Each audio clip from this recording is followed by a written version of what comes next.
রাজু ভাই, কি হয়েছে শান্ত?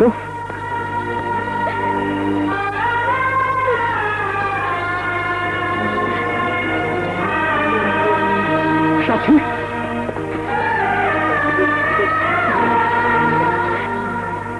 সাথী, কি হয়েছে? কি হয়েছে সাথী? সাথী,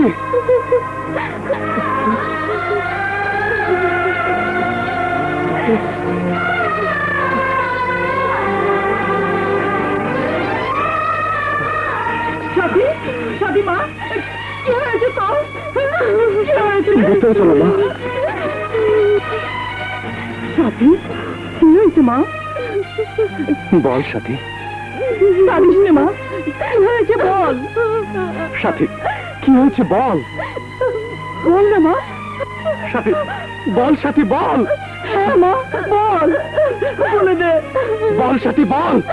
কোন হারামির বাচ্চা তোর সাথে এমন করেছে? বল, বল বোন, কে ওই হারামি?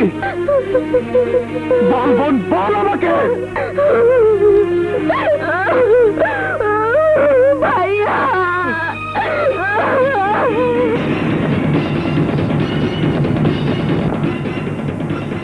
রকি! খাইছে ধরা।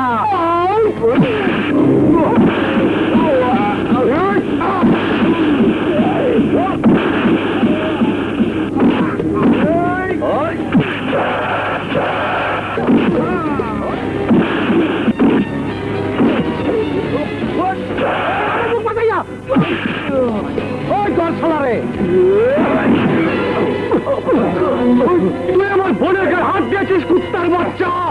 সাহস থাকে তোর সামনে, হারামির বাচ্চা! কি বাবা, তোমাকেও সুযোগ দেওয়া হবে। প্রথমে আমাকে ওই কাজ করতে দাও যার জন্য ওকে এখানে ডাকা হয়েছে। আমি না বলেছিলাম ওর দুর্বল জায়গায় আঘাত করো, তাহলে নিজেই ছুটে আসবে।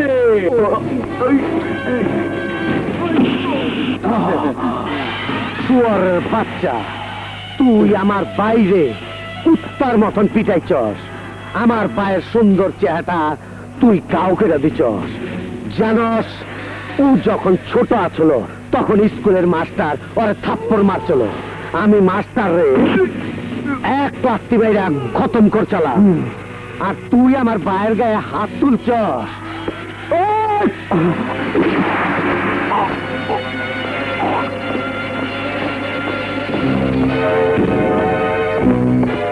গ্রেফতার করেন ইন্সপেক্টর এই হারামজাদারে। ও আমার লোকেরে খুন করছে। মিথ্যে কথা, মিথ্যে কথা ইন্সপেক্টর। আমি খুন করিনি, খুন করেছে ও নিজেই। তার প্রমাণ পাবেন ওই পিস্তলে। ওই পিস্তলে লেগে থাকা আঙ্গুলের ছাপের প্রমাণে ওকে আপনারা ফাঁসিতে ঝুলাতে পারবেন।